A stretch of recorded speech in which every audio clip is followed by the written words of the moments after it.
അപ്പോൾ ഇന്നത്തെ കഥ വേറെ ഒന്നുമല്ല. ഇന്ന് ചെറിയതായിട്ടൊരു മോർണിംഗ് റൊട്ടീൻസൊക്കെ എടുക്കാമെന്ന് വിചാരിച്ചു. അത്ര വലിയ റൊട്ടീനൊന്നും ആയിട്ടൊന്നുമില്ല കേട്ടോ, ചെറുതായിട്ടൊക്കെ ഉള്ളൂ. അപ്പോൾ രാവിലെ തന്നെ പാൽ ചായ കുടിച്ചിട്ടാട്ടോ തുടങ്ങിയത്. പാൽ ചായ എന്ന് പറയുമ്പോൾ അത് ഉപ്പാക്ക് ഉണ്ടാക്കി വെച്ചതാണ്. അപ്പോൾ ഞാൻ ചെറുതായിട്ട് എനിക്കൊന്ന് കിട്ടും, അപ്പോൾ ഞാനതൊന്ന് കുടിച്ചിട്ടോ. പിന്നെ ഞാൻ ദോശയ്ക്ക് മാവുണ്ടാക്കി. മാവ് പറയുമ്പോൾ നമ്മൾ ചീയപ്പം ഉണ്ടല്ലോ, അതിന് വേണ്ടിയിട്ട് ഉണ്ടാക്കിയതാണ് കേട്ടോ. അപ്പോൾ ഉമ്മ കറിക്കുള്ളത് നോക്കി ഞാൻ അപ്പം ചുടാനും ഇതാക്കിട്ടോ. അപ്പം എന്ന് പറയുമ്പം മലപ്പുറംകാരുടെ ഒരു വികാരമാണല്ലോ അപ്പം എന്ന് പറയുന്നത്. അപ്പം നമ്മൾക്ക് ഒഴിച്ചുവിടാൻ പറ്റാത്തതാണ് ഒരു പ്രഭാത ഭക്ഷണം അല്ലേ. അപ്പോൾ ഇവിടെ മിക്ക ദിവസവും അത് തന്നെയായിരിക്കും കേട്ടോ, അപ്പം തന്നെ ആയിരിക്കും. പിന്നെ കൂടുതൽ എളുപ്പപ്പണി പറയുന്നത് അപ്പം തന്നെയാണ്. മറ്റേത് പറഞ്ഞാൽ ചപ്പാത്തി പത്തിരിയൊക്കെ ചൂടാന്ന് പറയുമ്പോൾ അങ്ങനെ കുഴച്ചുകൊണ്ടിരിക്കണ്ടേ, കുഴക്കണം. നൂലപ്പം ആണെങ്കിൽ അതേപോലെ തന്നെ കുഴക്കണം, എന്നിട്ടൊന്ന് ചുടണം.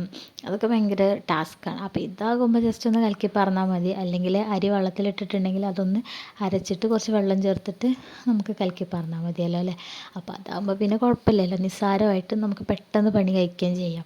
അപ്പോൾ ഞാൻ ഒരു അത്യാവശ്യം നമ്മൾ എല്ലാവരും മൂന്ന് മൂന്ന് ദോശയായിട്ടാണ് തിന്നുന്നത്. അപ്പോൾ ആ ഒരു അനുസരിച്ച് ഞാൻ കുറച്ച് എണ്ണീട്ടാണ് കേട്ടോ ചൂടാ. ബാലൻസ് വരുന്നത് വെറുതെ കളയണ്ടല്ലോ എന്ന് വിചാരിച്ചിട്ട്.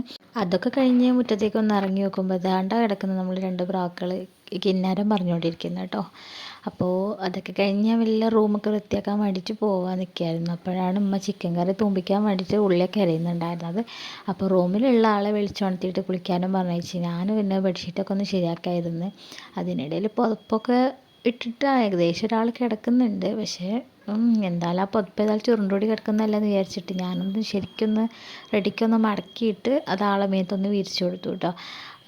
ആൾ കിടക്കുന്ന കാണുമ്പോൾ നമുക്കൊന്ന് കിടക്കാനൊക്കെ കെട്ടിപ്പിടിച്ച് കിടക്കാനൊക്കെ പൂതിയുണ്ട്. പക്ഷേ എന്താ ചെയ്യാല്ലേ, കിടന്നാൽ കഴിഞ്ഞാൽ ചിലപ്പോൾ ഉറങ്ങിപ്പോവും. പിന്നെ ഒരുമാതിരി മന്ദപ്പായിരിക്കും. അതൊക്കെ കഴിഞ്ഞ് ഉമ്മാൻ്റെ 4 പൂക്കളൊക്കെ നോക്കിയതിന് ശേഷം ഞാൻ മുറ്റടിച്ച് തരാനൊക്കെ ഇറങ്ങിയിട്ട് അതാകുമ്പോൾ ചെറുതായിട്ടൊരു ഉന്മേഷമൊക്കെ കിട്ടും. എന്നാലും കിടന്നു കഴിഞ്ഞാൽ ഞാൻ ഉറങ്ങും കേട്ടോ. എനിക്ക് ഉറക്കമെന്ന് പറഞ്ഞു കഴിഞ്ഞാൽ അത്രയും ഇഷ്ടപ്പെട്ടൊരു സംഭവമാണ്. അപ്പോൾ ആ ഉച്ചയ്ക്ക് ചിലപ്പോഴേ ഉറങ്ങുള്ളൂ. ഉറങ്ങിക്കഴിഞ്ഞാൽ പിന്നെ അന്തം വിട്ട് ഉറങ്ങുകയും ചെയ്യും കേട്ടോ. അതിനാദ്യം അന്തം വേണ്ടേ, അന്തം വിട്ട് ഉറങ്ങാൻ. അത് പോട്ടെ. അതിനിടയിൽ പിന്നെ എൻ്റെ പാത്തുമ്മ നീച്ചിട്ടുണ്ടായിരുന്നു. അപ്പോൾ ഞാൻ ആളടുത്തൊക്കെ ഒന്ന് പോയിട്ട് ജസ്റ്റ് ഒന്ന് സലാം ചോദിച്ചത്. ആൾ തരൂല എന്നുള്ള മട്ടത്തിൽ കിടന്നും ചെയ്തു കേട്ടോ. കുറേ നേരം ഞാൻ സലാം ചോദിച്ചു, ആൾ തന്നത് പോലും ഇല്ല കേട്ടോ. പിന്നെ ഞാൻ പിടിച്ച് വലിച്ച് വാങ്ങുകയാണ് ചെയ്തത്. അതാണ് ഇയാൾക്ക് തീരെ ഇഷ്ടപ്പെട്ടതുമില്ല കേട്ടോ, പിടിച്ച് വലിച്ച് വാങ്ങണത്. ആൾക്ക് ഇഷ്ടപ്പെടുന്ന സമയത്ത് തരിക എന്ന് പറഞ്ഞു കഴിഞ്ഞാൽ കുറേ വട്ടം നമുക്ക് സലാനം കിട്ടും, കുറേ ഉമ്മയൊക്കെ കിട്ടും കേട്ടോ.